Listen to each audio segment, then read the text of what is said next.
मुख्य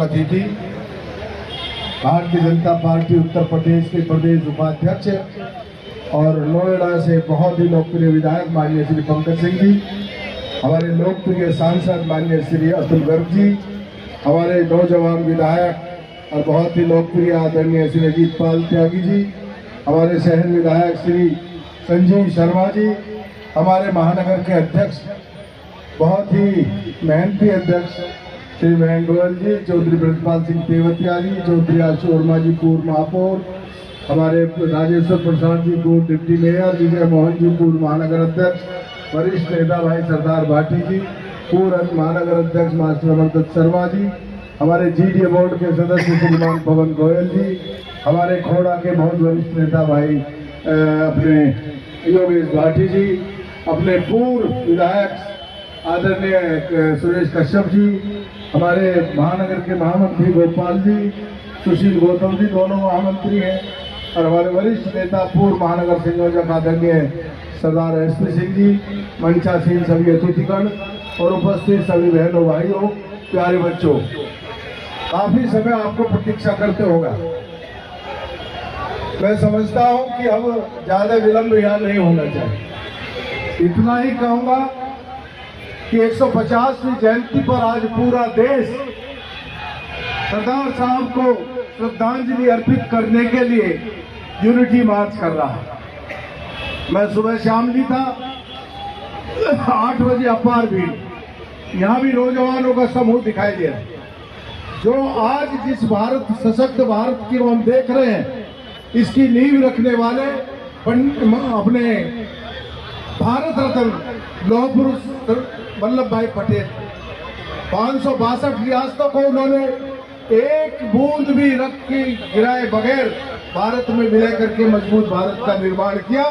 केवल कश्मीर से उनको दूर रखा गया, कश्मीर भारत के लिए एक समस्या बन करके रह गया।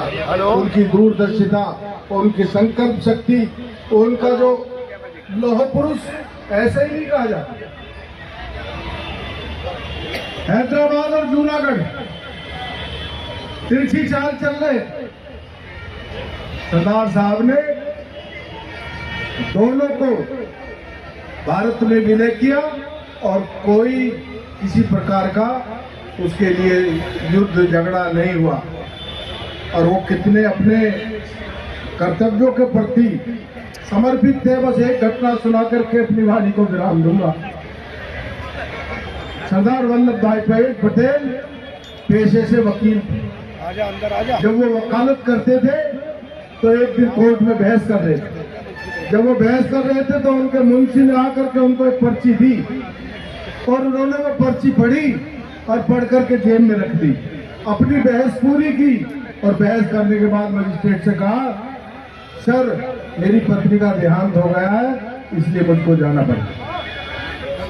मतलब अपने कार्य के प्रति उन्होंने बहस को बीच में नहीं छोड़ा। ऐसे थे सरदार लौह पुरुष वल्लभ भाई पटेल। इतिहास में वास्तव में उनकी उपेक्षा की गई।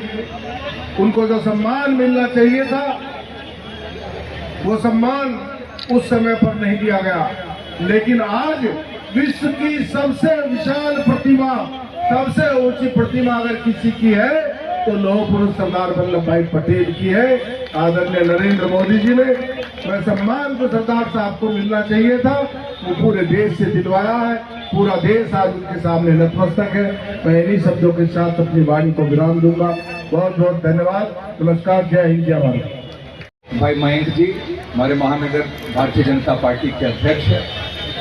यहाँ पर उपस्थित हमारे लोकप्रिय सांसद आदरणीय श्री अतुल गर्ग जी, प्रदेश सरकार में मंत्री, लोकप्रिय विधायक यहाँ से आदरणीय श्री सुनील शर्मा जी, माननीय विधायक श्री संजीव जी, श्री अजीत पाल त्यागी जी, मंच पर उपस्थित हमारे वरिष्ठ नेता श्री पवन गोयल जी, श्री आशु वर्मा जी, राजेश्वर जी, आदरणीय श्री विजय मोहन जी, श्री एसपी सिंह जी, मैं सभी को इसमें समाहित करते हुए, किसी का छूट भी रहा हो तो सभी को समाहित करते हुए हमारे सामने सभी भारतीय जनता पार्टी के कार्यकर्ता और सभी गाजियाबाद के सम्मानित भाइयों और बहनों, छोटे बच्चों, आप सब लोगों को सरदार पटेल जी की 150वीं जयंती की बहुत बहुत बधाई, बहुत बहुत शुभकामनाएं।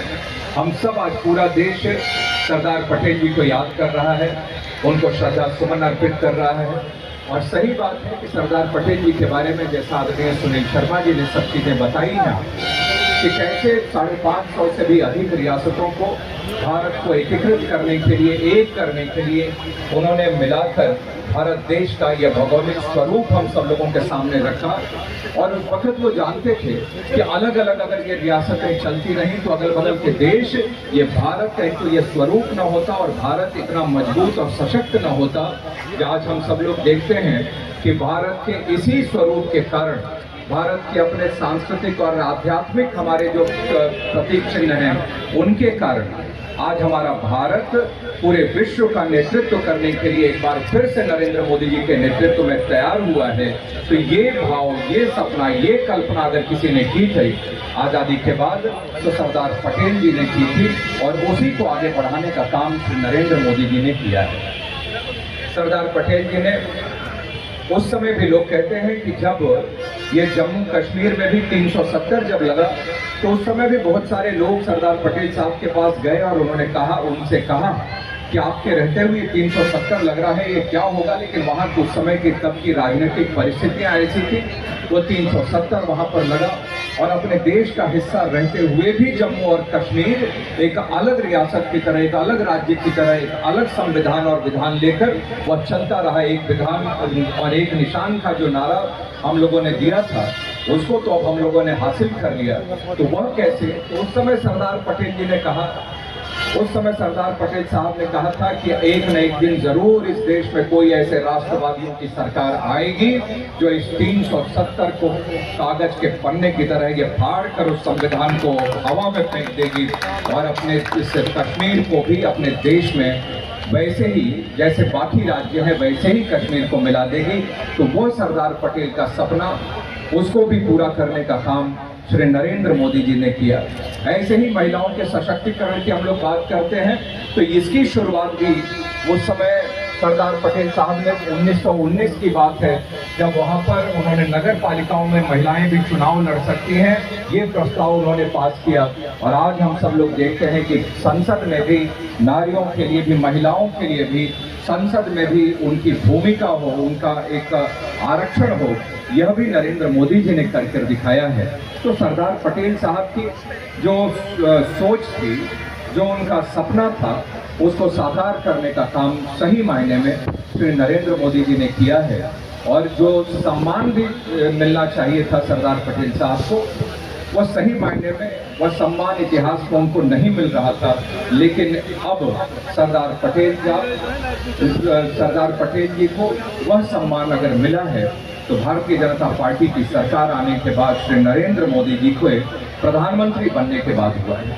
आप सब लोगों को याद होगा कि कैसे 180 फुट ऊंची जो मूर्ति बनी, स्टैचू ऑफ यूनिटी जिसको हम सब लोग कहते हैं, और वह स्टैचू ऑफ यूनिटी भी आज विश्व में सबसे ऊंची मूर्ति के रूप में आज गुजरात में वहाँ पर स्थापित है।